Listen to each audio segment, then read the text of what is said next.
അപ്പോൾ ഇന്ന് നമ്മൾ മുട്ട വെച്ചിട്ട് 7ാമത്തെ ദിവസമാണ്. അപ്പോൾ നമുക്ക് എങ്ങനെയാണ് ഇതിനകത്ത് വിരിയുന്ന മുട്ട കണ്ടുപിടിക്കാൻ നോക്കാം. ഇതുപോലെ ഒരു ടോർച്ച് കത്തിച്ച് പിടിക്കുക. ഇതുണ്ടോ, നമ്മൾ ടോർച്ച് കത്തിച്ചു, അതിന് മുകളിൽ നമ്മൾ മുട്ട വെച്ചു.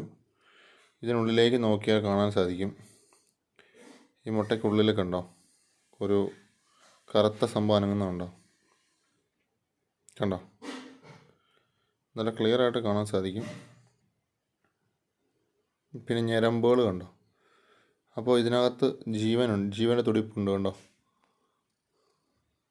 ഒരു കറുത്ത സംഭവം അവിടെ മൂവ് ആകുന്നുണ്ടോ? അതാണ് കോഴിക്കുഞ്ഞ്. അതിൻ്റെ ഫോർമേഷൻ സമയമാണ് കേട്ടോ.